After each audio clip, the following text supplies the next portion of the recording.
Hey guys, it's Michelle with your Mini Monday Flow. Today we'll be doing kind of a continuation of last week. Today will be shoulder and upper back. Last week was neck and shoulder. So for those of you that have chronic pain in this area, these are some exercises that you can do. Either you take a few that you love and you incorporate them into your everyday, or you can do this whole sequence, but it doesn't have to be done that way. It's really whatever works for you. So let's get started. So puppy pose is a really amazing pose for your upper back and shoulders. So if you have blocks, I highly suggest using them. If you don't have blocks, you can get them for fairly cheap online. We sell them at the studio as well, but they're really a worthwhile investment. So you'll bring them to the lowest level. And then to get into puppy dog pose, you're coming to hands and knees, wrists under shoulders, knees under hips. Now, instead of child's pose where you would sit your butt toward your heels, you're keeping your butt high, bringing your forearms to rest gently on the blocks. Your elbows are off the blocks, your wrists are off the blocks, and then from here you just drop the head down. Right, so you get this really intense stretch across the upper back into the shoulders, and it feels amazing. So you just take some breaths here. So what you're going to do in terms of breathing in this pose is you're having a passive inhale and a more elongated exhale, so that on the exhale you're able to sink a little bit deeper and get a little bit more into the pose. So the second pose will stay with the blocks. Again, if you don't have blocks, you don't need them. They just make it a little bit more yummy, but you can totally do this without blocks, okay? You just bring your forearms to the floor. So the next pose with blocks is going to be threading the needle. So you'll bring the blocks still on the lowest level, but now vertically instead of horizontally. And you kind of have to set them up as you go along. So this block can either go under your head or you ditch it, right? So I don't really need it underneath my head, so I'm gonna bring it to the side. My head's going to actually come to the ground. So what I'm doing is coming back to hands and knees, and then bringing this is my left, so my left hand onto the block. I'm going to extend it forward so that my arm is straight, and then I'm bringing my right arm through and dropping my head down. Okay, and then I can rest my forearm and my palm on the block. So if you need this block, it would just go underneath your head. I just made my neck crack. So that's an awesome one, and then you'll do both sides. So what I suggest for this video is either pausing for about 2 minutes during each pose. That way you get in a long enough time in each pose, or you can just count 30 seconds and pause the video till the next pose comes up. All right, so one last pose with blocks. This one you'll actually need blocks for. The other two, if you don't have blocks and you want to try it with them, you can use books, right? You could just kind of stack books until you get, I don't know, like 4 or 5 inches, right? So the next one, you're bringing one block to the middle level, and this will go underneath essentially where your heart is. And the other block will go on the highest level, but you're gonna adjust that one after. So first you're going to lay back, and then, oh, I'm out of the video. All right, so you'll start to lay back. Hopefully I'm in. All right, looks like I'm in enough. All right, and then this block will go on the highest level behind your head.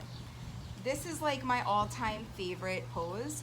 I have a lot of tension in my upper back, as do most people, so this is like bliss, right? So I like to have my legs crossed. For me, that's actually the most comfortable, but you can have your legs straight out, the soles of the feet together. You could bring something underneath your knees, right? It really doesn't matter. It's whatever works for you. And then you lay here. So for this pose, I would suggest laying for about 5 to 10 minutes if you have the time. Okay, when you come out of the pose, you'll want to roll to one side first, not sit up like I did, because if you're sitting in it for a long time, it gets really intense in the upper back, and then you want to make sure you roll out comfortably. All right, so the next one, we'll find a seated twist. So really, whatever comfortable seat that works for you, you can either sit cross-legged or you can get a little fancier, right? So if you're doing cross-legged, super simple twist.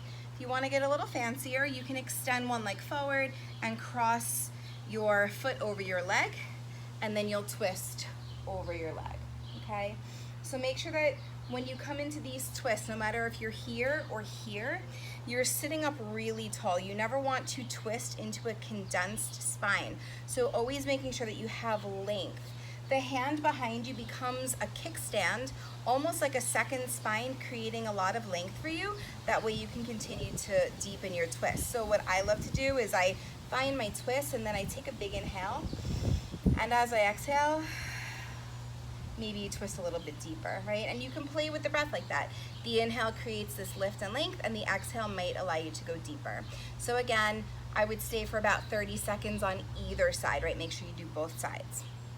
All right, next pose, child's pose with a side stretch, which is one of my favorites. So you'll come into child's pose, so you're sitting your butt actually on your heels, right? And then you're walking your hands forward until you can't reach anymore, and then the head drops down. You want to bring your knees nice and wide so it feels a little bit more cooling, okay?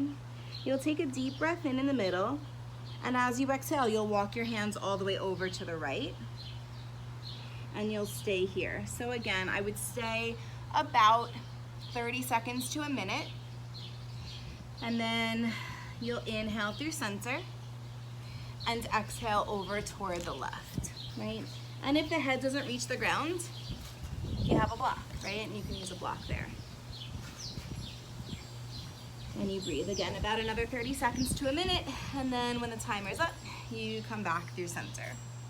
So one more pose for you guys before we say goodbye for the day.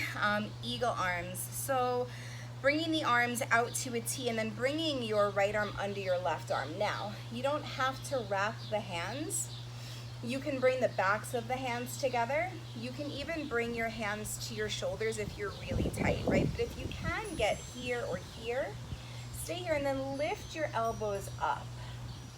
And it's a really nice deep stretch. So what I like to do is I'll come here, I take a big inhale, and as I exhale, I start to bow in and really drop my chin toward my throat. And I lift, and I bow in, and lift, and bow in. As you bow in, really feel like you're doming your back body, your upper back, kind of feeling the shoulder blades wrap really around the back body, right? And then obviously you'll do the other side, wrapping your arms the other way, and you can do those little bows. Make the inhale really active here, so it's like you're filling up your entire back body with your breath, right? And again, you stay here, full deep breaths into the upper back, and then you'd slowly release out. So I hope you guys enjoyed the video today. I will see you back next Monday for another flow, and I hope you enjoy the day. I hope you guys subscribe so that you are up on all the latest videos that we have each week, and we are so grateful for you. Have a wonderful day. Namaste.